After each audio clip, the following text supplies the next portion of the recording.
Across the vast tapestry of human history, from the sun-baked plains of Mesopotamia to the misty peaks of ancient Greece, a single, powerful narrative echoes through the ages: the Great Flood. It is a story of divine wrath, human resilience, and the fragile line between destruction and rebirth. Join us as we journey through time and culture, uncovering the astonishing similarities and unique interpretations of humanity's most enduring cataclysmic legend. The Great Flood, ancient myths of a world drowned and reborn across cultures. Nearly every civilization, from Mesopotamia to the Maya, tells of a catastrophic flood.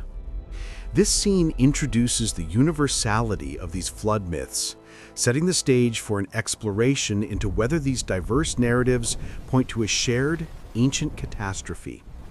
We begin with a powerful opening statement that highlights the global prevalence of these stories. From the sun-drenched deserts of the Middle East to the lush jungles of Central America and the frigid reaches of the Arctic. The scene emphasizes the eerie similarities: the chosen few, the ark, the furious waters, and the promise of a new beginning. We ponder the profound impact such an event would have had on early human consciousness, shaping not just their spiritual beliefs, but also their understanding of the world, survival, and divine power. This segment should evoke a sense of ancient mystery and shared human memory, inviting the viewer on a journey to uncover the potential truth behind these enduring tales. The sheer scale of the devastation described in these myths suggests more than local deluges. It hints at a world-altering event that transcended geographical boundaries and imprinted itself onto the collective psyche of humanity for millennia. This scene establishes the core question of the documentary: a global memory or parallel cultural invention. This scene delves into the earliest recorded flood narratives, primarily from ancient Mesopotamia, specifically the Epic of Gilgamesh and the Atrahasis epic. We focus on Utnapishtim, the faraway, who was instructed by the god Enki, or Ea, to build a boat to save himself, his family, craftsmen, and all species of animals from a great flood sent by the Council of Gods, led by Enlil, to wipe out humanity due to their incessant noise. Detailed the divine decree, the clandestine warning, the construction of the massive vessel, the 7 days and nights of torrential rain, the complete submersion of the land, and the eventual landing on a mountain, emphasize the parallels with later myths, particularly the sending forth of birds to ascertain if the waters had receded. This narrative, inscribed on clay tablets dating back nearly 4 millennia, offers a chilling glimpse into humanity's oldest fears of divine retribution and the fragility of existence in a world prone to cataclysmic events. It underscores the profound impact on environmental forces on the collective consciousness of these pioneering civilizations nestled between the Tigris and Euphrates rivers, revealing a deeply ingrained memory of catastrophic inundation that predates many other known accounts. This scene focuses on the most widely recognized flood narrative from the Hebrew Bible, the story of Noah's Ark. We detail God's profound regret over humanity's wickedness and the divine decision to cleanse the earth with a great flood. We explore God's specific instructions to Noah, a righteous man, for building an ark of gopher wood, specifying its dimensions, compartments, and the gathering of 2 of every kind of animal, male and female, as well as food provisions. The narrative highlights the themes of divine judgment, faith, obedience, and ultimate salvation. The scene should cover the 40 days and nights of rain, the 150 days the waters prevailed, the ark coming to rest on the mountains of Ararat, and Noah sending out a raven and then a dove. We conclude with the beautiful imagery of the rainbow as God's covenant, a promise never again to destroy the earth by flood, signifying a new beginning and a renewed relationship between creator and creation. This narrative transcends a mere disaster story, embedding itself deeply into the moral and theological fabric of Abrahamic religions and shaping Western thought for millennia. This scene transports us to ancient Greece, focusing on the myth of Deucalion and Pyrrha. We detail Zeus's wrath, provoked by the hubris and impiety of the Lycaon and the Bronze Age generation. Zeus, disgusted with humanity's wickedness, decides to unleash a great flood to purge the earth. We emphasize Prometheus's warning to his son Deucalion, the just king of Theia, and Deucalion's subsequent construction of a wooden chest, or ark. The narrative describes how Deucalion and his wife Pyrrha, the only two righteous survivors, endure 9 days and nights upon the surging waters before landing on Mount Parnassus. We highlight the poignant moment when, isolated and desperate, they consult the oracle of Themis, who instructs them to throw the bones of your mother behind you. Their interpretation, throwing stones, the bones of Mother Earth, over their shoulders, leads to the repopulation of the world. Deucalion stones become men, and Pyrrha's become women. This myth, deeply embedded in Greek cosmology, reflects themes of divine justice, the resilience of humanity, and the origin of a new, better race. This scene transports us to ancient India, exploring the flood myth centered around Manu and the Matsya avatar of Vishnu. We detail the story of Manu, the progenitor of humanity, who, while performing his daily ablutions, discovers a tiny fish in his hands. The fish, an incarnation of Vishnu, pleads for protection from larger predators. Manu, a compassionate sage, nurtures the fish, moving it from a small pot to a well, then a river, and finally the ocean, as it grows to colossal proportions. The magnificent fish then reveals its true identity and warns Manu of an impending cosmic flood, pralaya, that will destroy the world. Manu is instructed to build a massive boat, gather the 7 great sages, Septarishis, seeds of all plants, and 2 of every animal. As the deluge rages, the Matsya avatar appears, towing Manu's ark to safety by attaching it to its horn with a cosmic serpent Vasuki as a rope, guiding them through the turbulent waters until they reach the highest peak of the Himalayas. This myth emphasizes preservation of knowledge, righteousness, and divine intervention to ensure the continuity of life and cosmic order. This scene explores the Chinese flood myth, often associated with the legendary figure of Yu the Great. Unlike many other flood myths, this one emphasizes not just divine destruction, but human ingenuity and perseverance in controlling the disaster. We detail the period of widespread devastation caused by the Great Flood of Gun Yu, which lasted for generations. The waters overflowed, engulfing mountains and plains, making the land uninhabitable. We focus on the initial failed attempts by Gun, Yu's father, who tried to dam the waters using magical expanding soil, only to worsen the situation. Then we shift to Yu the Great, who took a different approach, dedicating 13 years of his life, neglecting his own family, to meticulously dredge rivers, create canals, and build vast irrigation systems. His method was to guide the waters to the sea rather than obstruct them. This myth is a powerful testament to human resilience, engineering prowess, and the importance of harmonious interaction with nature.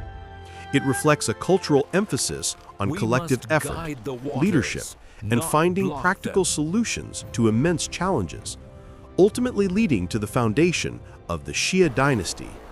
This scene travels to Mesoamerica, exploring the Mayan creation and destruction myths, particularly as told in the Popol Vuh, the sacred book of the Quiche Maya. We detail the narrative where the creator gods, Tepe and Gukumats, the heart of sky, attempt to create intelligent beings capable of worshiping them. After failures with mud and then wood, the wooden people are created.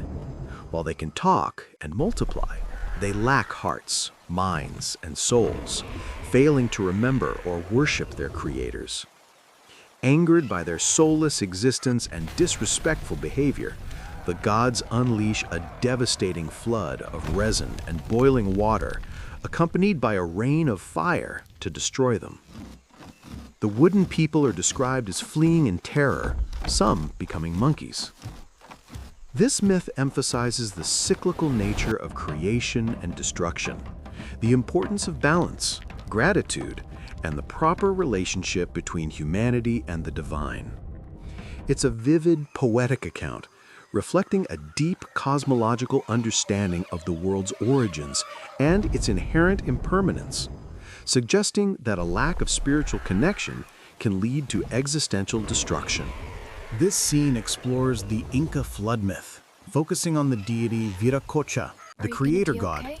We detail the Inca belief in cosmic cycles, where periods of creation are followed by periods of destruction and recreation. The myth describes how Viracocha, angered by the unruly giants he had first created, or by the wickedness and disobedience of early humans, decided to destroy the world with a great flood known as Unu Pachacuti, water revolution, or cataclysm. We emphasize the all-encompassing nature of this deluge, which submerged everything, even the mountains. A select few, often of family or specific individuals, were saved by taking refuge in sealed caves or on high mountain peaks that miraculously rose above the waters, sometimes provided with food by Viracocha himself. After the flood, Viracocha reappeared from Lake Titicaca, shaping the sun, moon, and stars, and then journeying to create a new, better race of humans, emerging from rocks or caves, teaching them language, agriculture, and social order. This myth highlights divine power, cyclical destruction and creation, and the importance of divine guidance in establishing civilization and maintaining cosmic balance. This scene shifts to the rich oral traditions of North American indigenous peoples, specifically focusing on a common flood motif found in many creation stories, such as those of the Anishinaabe, Ojibwe, people, featuring the Earth Diver myth. We detail the story of the Great Flood that covered the world, leaving only a few survivors on a log or raft, often including Nanabozo, the Great Hare, or a culture hero, and various animals.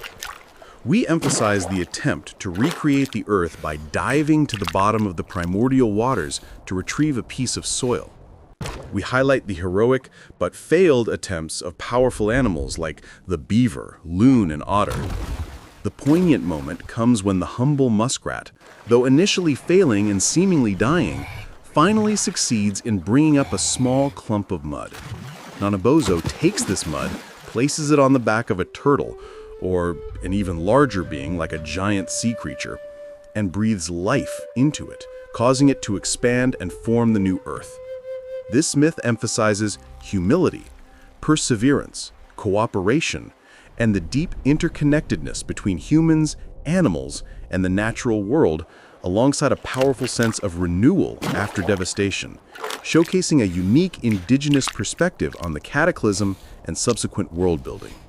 This scene sails to the vast and diverse region of Oceania, focusing on flood myths prevalent among the Pacific Islands, particularly highlighting common themes of colossal waves and the formation of islands. Many Polynesian, Melanesian, and Micronesian cultures have stories of great inundations, often caused by angered gods or spirits, or as a consequence of conflicts between sky and earth deities. We detail a composite narrative that reflects these common elements, perhaps the tale of a chief who displeases a sea god, or the cosmic separation of Rangi, Sky Father, and Papa, Earth Mother, causing tears to fall as rain, or a massive tidal wave engulfing entire islands. We emphasize the unique geographical context of these myths, islands perpetually at the mercy of the ocean, leading to narratives where certain peaks rise above the waters, or where new islands are created in the aftermath through divine action or the actions of cultural heroes. These stories reflect a deep respect for the ocean's power, the precariousness of island life, and the profound connection to ancestral lands that emerged from these cataclysmic events, illustrating humanity's adaptation to and spiritual interpretation of their environment. This scene explores the less commonly known, but equally significant, flood myths from various African cultures. While a single, unifying African flood myth is elusive due to the continent's vast diversity, many traditions feature narratives of great waters, often as a cleansing force or a consequence of divine displeasure, leading to a new world order. For example, some Khoisan myths speak of the Great Mother creating a flood to teach humanity respect for nature, or a great serpent unleashing waters. Certain West African traditions, Yoruba for example, discuss floods as part of cyclical destruction and recreation, though less focused on total annihilation and more on societal reordering or specific local events. We emphasize how these myths, often passed down orally, reflect the profound connection to land, ancestral spirits, and the cyclical nature of life and death. The floods in these narratives serve as catalysts for moral lessons, the establishment of new social contracts, or the emergence of new tribal identities, rather than purely global annihilation. Though their impact is profound and transformative within their cultural context, highlighting the diversity of flood interpretations.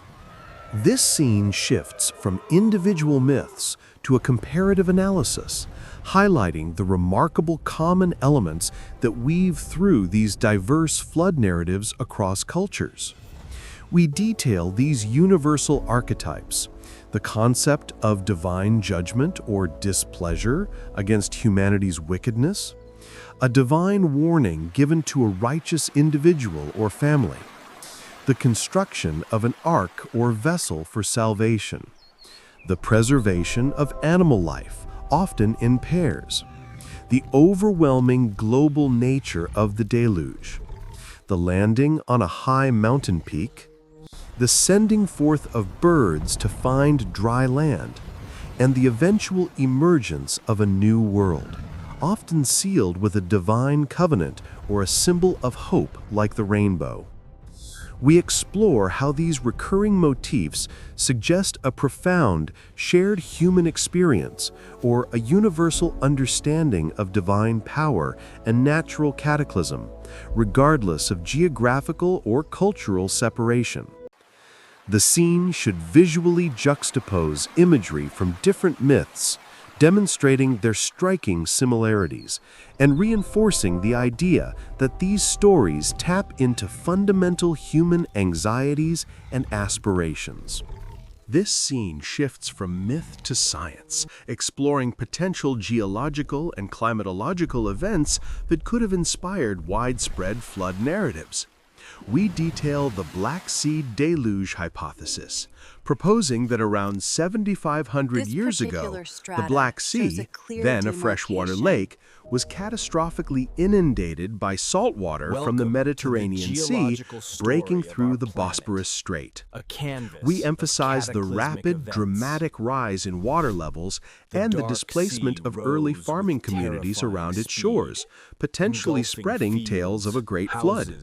Additionally, we discuss other localized megafloods caused by glacial dam breaches, like the Missoula floods in North America, or tsunamis following underwater landslides or volcanic eruptions, which, though not global, would have been cataclysmic to affected populations. We explain how the memory of such regional but devastating events could have been preserved through oral tradition, embellished over generations, and spread as human populations migrated, giving rise to globally distributed flood myths that resonate with local realities. This provides a scientific lens through which to examine the persistent human memory of such cataclysms. This scene shifts focus to the profound psychological and cultural significance of flood myths, regardless of their scientific origins. We discuss how these narratives serve as powerful explanatory frameworks for natural disasters, offering comfort and meaning in the face of overwhelming, and the consequences of hubris or wickedness. We emphasize how flood myths reinforce social cohesion, providing a shared origin story and a collective memory that binds communities together. They often contain a universal human fear of loss and annihilation, but also the enduring hope for survival and a fresh start. These stories are not merely historical records, they are profound expressions of humanity's relationship with the divine, with nature, and with itself, shaping cultural identity, ethical systems, and spiritual beliefs for millennia, thus demonstrating their vital role in the development of human civilization and consciousness. This concluding scene revisits the central question of the documentary. Was the global prevalence of flood myths a shared memory of a single, real global disaster, or the independent emergence of similar narratives from countless localized cataclysms and universal human experiences? We acknowledge the scientific evidence for regional megafloods and the Black Sea hypothesis, which offer compelling, though not global, explanations. However, we emphasize the enduring mystery and the power of human storytelling. The exact historical event may remain elusive, but the stories themselves persist, speaking to our deepest fears, our capacity for resilience, and our innate desire to understand our origins and place in the cosmos. We conclude by reflecting on the enduring power of these myths to shape human culture, morality, and spirituality, regardless of their precise factual basis, leaving the audience with a sense of wonder and the ongoing dialogue between scientific inquiry and human narrative. The echo of the ancient waters continues to reverberate throughout our collective consciousness, a testament to humanity's profound connection to both memory and imagination.